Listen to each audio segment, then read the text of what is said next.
Hi, and welcome back. I'm Karen here with Kelly to answer your questions related to all things grief and loss. We're taking kind of a practical approach here with some of our uh, suggestions here today. This is based on an earlier question that we're following up on. So much information, we kind of wanted to do it in little bits and pieces here. The original question is, what are the things I need to do when my loved one dies? So we had talked about some of the financial and some of the things that you may need to do, but we're going to kind of move along here, and Kelly, you can take it from here. Sure. Thank you, Karen. So again, we're just here to kind of continue with this. Again, consult with an attorney, especially in your state, because things may be different. Understand we are not giving you legal advice. We are counselors, but just giving you some ideas of things that we have learned with working with grieving clients that you may or may not know. Always also consult with maybe the funeral director that you worked with. They may have given you a list. They may be able to help you with some of these things. But for part two, here's some additional things. It's, thinking about your vehicles, your boats, motorcycles, things like that, and transferring titles, especially if it's a spouse. I know in New York, which again may be different in a different state, there's like a one-time opportunity where you can transfer a title for a deceased spouse without any issues. It's pretty easy. Everybody always cringes when they think that they have to go to the DMV and Yeah. stand in line, but I think things have gotten a little bit better. Some DMVs even now let you make appointments, which is lovely. So this seems to be easier than maybe I even anticipated it is from what I've been hearing. You want to also look at all the different services and things, right? How many of us have like 10 different streaming services and, Apple Music and all different things. And so you don't want to be continuing to pay for these every month if they're not being utilized. I did have a mom that I worked with years ago, and she just couldn't cancel the subscription for a gaming membership for her son, Mm, and how hard that was. And we want to acknowledge that this is not easy what you're having to do. yeah. This is exhausting on top of grief, which is exhausting, right? And so there is a lot of things. And when we have that grief brain going on and we're forgetting things, this is why we're doing this, just to give you a reminder. And some of this you have to do in your own time. If you're okay with paying for that gaming membership for 2 years because you just like getting those emails and that reminder, then that's okay. It's the same thing with the cell phone. People, some people cancel it right away, and some people hold on to it because they still even like to text to them, Mhm. right? And send them a message. And they're worried if they give up their loved one's phone number that someone else is going to have it. So Yeah. you have to be mindful of what is going to help you and doing this in your own time. Obviously, there are some things you need to do in a timely manner, especially like we talked about in the last video, Social Security and maybe some bank accounts and things like that. But some of this stuff, if you do like getting those reminders in the email, maybe it's okay not to cancel it. Yeah. You I also was going to say real quick, it's just that this is already, we're kind of in such a different area here, from the first video with the things that we talked about, just the really practical matter of fact, government agency and health insurance. And all of a sudden, it's like how personal all of this is. I know the car is a really difficult one for people, to decide, because that's a big expense to be holding on to, but an impossible thing sometimes to be getting rid of, and people really struggle with that. And as you said, the phone is a big one, and the charges, for different things. And I think there's like an emotional attachment to it, but there is also, again, kind of that practicality that, like, I know when my stepdad passed away, that there was so many things on the credit card bill. He subscribed to everything. And you just wouldn't even know, but like, I don't know if Candy Crush was offering something so that you could get the levels faster. He subscribed to it, So, having to unravel those things. I do believe there's services now that can take a look at your recurring yes. charges Yeah. for you. And so that, looking for that kind of service, and then they'll tell you right away. And then I think they even help you cancel them. So Mhm. those are good things. But do you want to? Or are there things you need to hold on to? Having the emotional piece with all of this is very understandable. And I think sometimes people feel maybe a little silly about that, but it's like, no, these are things that were important to your loved one at one point or another. So not being able to part with it easily or quickly is really understandable. Yeah. And the car, I've heard so many of my clients, they talk about that they they've taken over the title, or even, if there was still, it was still a lease, or it had still had, a payment plan on it, they would take it over because they wanted to be able to drive their loved one's car, and that Mm, they felt connected to their loved one by doing that, right? So you kind of have to take all of these things into account. yeah, And obviously, if they have a $600 car payment, you may be like, I can't take that over and I have to turn the right. car back in. Yeah. And so you have to do what's best for you. The mail, making sure that if you didn't live with them, say it was a parent that died, making sure that mail is getting redirected to your address so you don't miss anything. That's really easy to do. You obviously, for most people, I don't know if they realize they still have to pay, they still have to file taxes for their deceased loved one. So in the next year, so making sure that you're checking in with the tax accountant, getting their taxes filed as well. And that Yeah. obviously there's things that may impact inheritance and and will and things like that. So it's really important to make sure that you're getting all of that taken care of and speaking to a tax accountant. Yeah, absolutely. I mean, that's what the professionals are there for, Exactly. is to help with those things. And if you don't have somebody, asking friends, family who they rely on, it's really, it's hard. I think a lot of times people struggle with making decisions, in the midst of their grief, and they don't want to do anything wrong. So sometimes getting good referrals from other people can be a good way to feel a little bit more confident about some of those things. Again, if you don't already have that in place.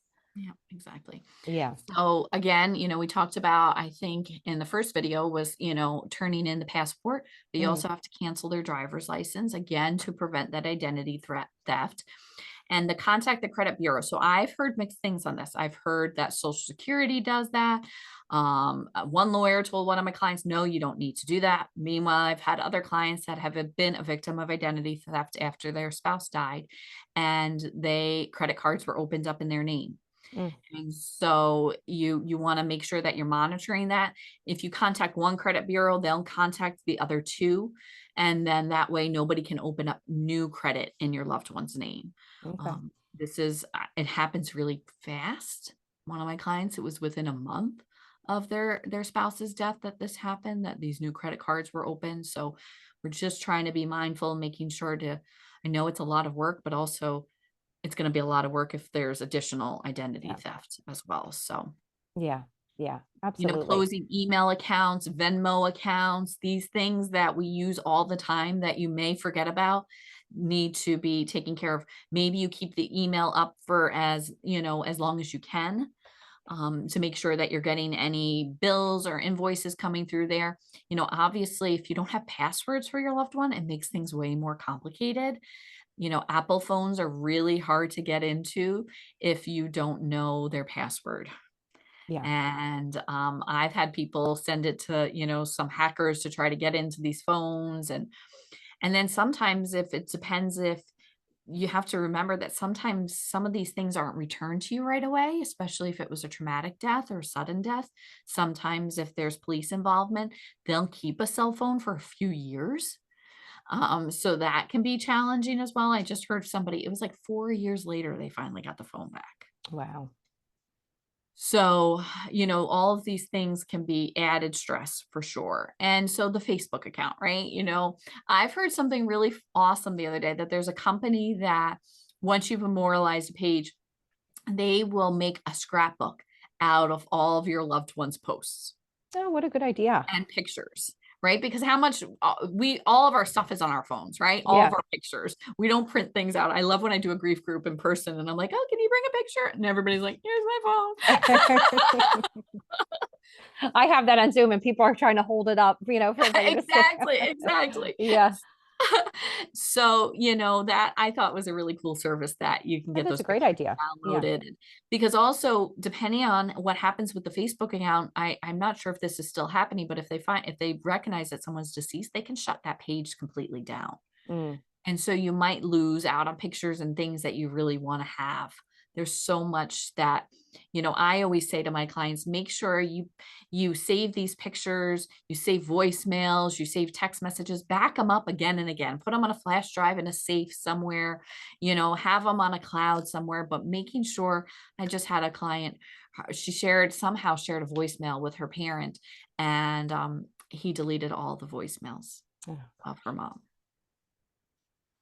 yeah. So, making sure we're backing these things up before we do too much, Yeah. just so that way you still have them because they're so important.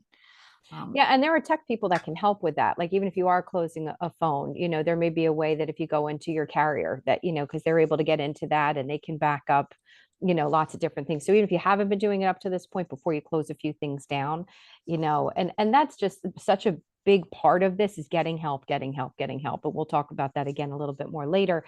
But I think not just, we feel like, oh, our friends and family are busy. Okay. But like there are professionals, there are people who know how to do these things. And it's just a really good time to be reaching out, maybe for resources you don't even know that exist, but just do a search and see, if there are things out there that can help you.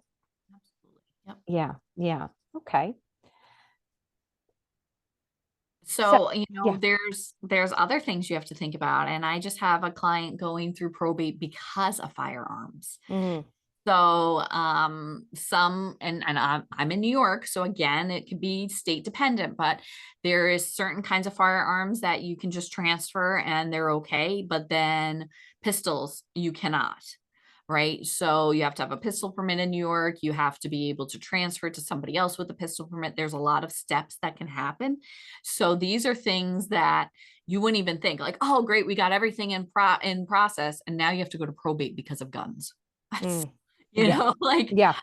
and it's kind of crazy to think about so those are some of the things. So you need to make sure you're following those legal procedures. Call your local, sheriffs or police, department, and find out, maybe they might be able to give you some direction. Sometimes they will take them on and hold on to them until you're able to do that transfer as well. I've heard of Yeah. that. And one thing to consider too is that like if you're going to be taking ownership, of the guns and you live in a different state, like transferring any of this stuff over state lines is something that you want to make sure you're doing legally, because even if you just get pulled over for a simple stop, I mean, it could be a really, really big deal if things aren't done, the right way. For obvious reasons, they're really, strict about all this kind of stuff. So this is the kind of thing where you have to be really mindful of doing every single step correctly. So again, to lessen more problems later. Yes, exactly. Yeah. And so, really thinking mindfully as you're going through things, sentimental things, legal items, how long do you need to keep their taxes, their other documents. I was just going through some documents the other day and organizing them of my dad's, just, he's getting older, so we have to be mindful of this and have these things in place. But taking your time with the some of the things that are sentimental and emotional. Sometimes obviously you have to move and you have to do things quickly, and we've talked about this in another video about what to do with your loved ones belongings. But if you can, try to take your time with this on how to manage them, distribute them, what you need to keep, what you don't need to keep. Again, consult an attorney if necessary, or a tax accountant. They may be able to direct you on some of these things. And as Karyn has said several times, it's okay to ask for help. Yeah. I know when we're grieving, it's hard to ask for help, but people say all the time, let me know if there's something I can do. Well, this is something that you might need help with. Yeah. Yeah. Find me an attorney, find me an accountant. Can you come over as I go through all of this paperwork? And can you help me shred this pile of stuff? Find this might be for those doers that are in our life. These are the people that are good at doing things, maybe not great at listening, but more of the doers. These are great things to maybe ask for help with from those people. Absolutely. Absolutely. And it's hard asking for help. And actually, in our next video, we're going to be talking a little bit about the support, because there's all the practical parts of this, but there's the emotional component and trying to take care of yourself through that. And, with support, because frankly, even asking for help is hard for a lot of people and brings up a lot of things for them. So we'll definitely be talking about all of that again next time. So Kelly, thank you for all of this. It's really, really helpful. And one thing I didn't mention before, but I would definitely encourage people to go back through our videos and be screenshotting them, and having them available to you so that you can be using this as a resource if you don't have something like this, maybe from a funeral home. Like this are some really good step-by-step things to remember. So Kelly, thank you so much for providing all of this. And to everybody else, we'll see you again next time. Thanks for being here.